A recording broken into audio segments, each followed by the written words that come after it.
In this video, we're going to talk about de Moivre's theorem.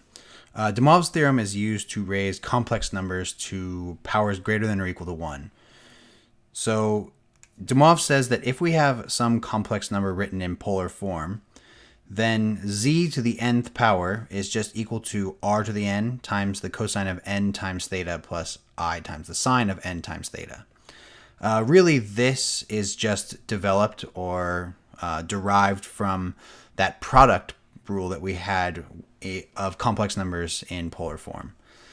Because r is just being repeatedly multiplied n times, and theta is just being added to itself n times.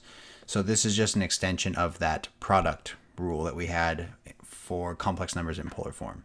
So let's see how we can apply de Moivre's theorem. So if we're given the expression 5 times the cosine of 70 degrees plus I times the sine of 70 degrees, all to the third power, and we want to express this in standard form, how would we do that? Well, first we would apply de Moivre's theorem and raise all of this to the third power, and then change it into rectangular form. So let's use de Moivre's theorem.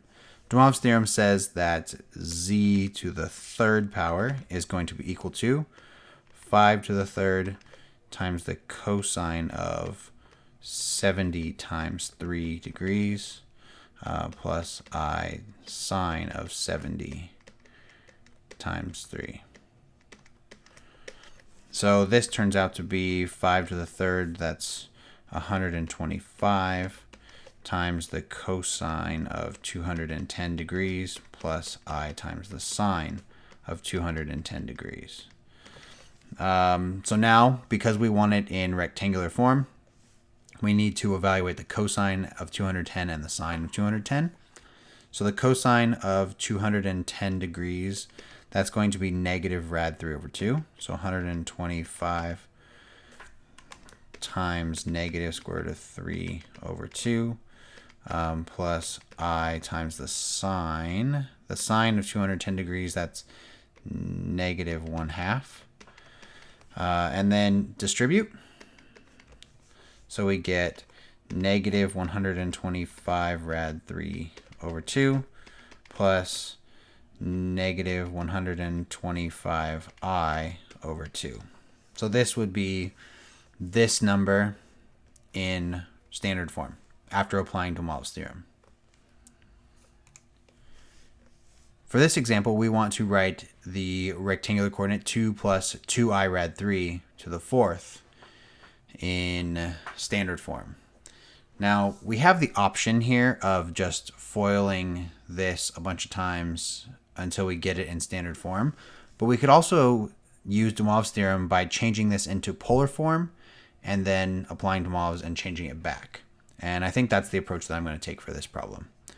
So what is r?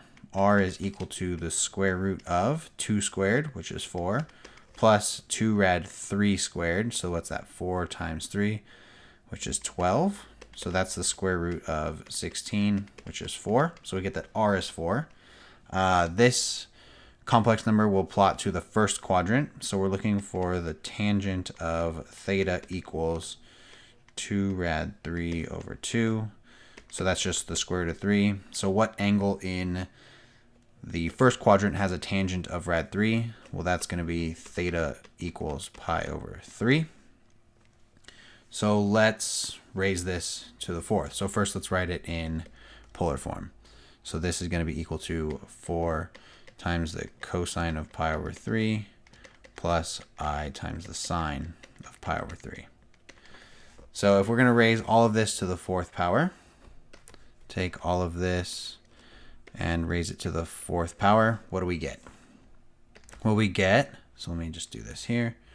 We're going to get 4 to the fourth times the cosine of 4 pi over 3 plus I sine of 4 pi over 3.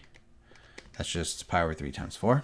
So 4 to the fourth, 16 times 16, that's 256 times, well, what is the cosine at 4 pi over 3? The cosine at 4 pi over 3 is negative 1/2. And then the sine at 4 pi over 3, that's negative I times negative rad 3 over 2. And then distribute. So we get 256 times 1/2, so that's negative 128, plus 256 times the square root of 3 divided by 2, so that's negative 128 I rad 3. And then we're not adding, we're going to be subtracting. So it's going to be minus here. So this would be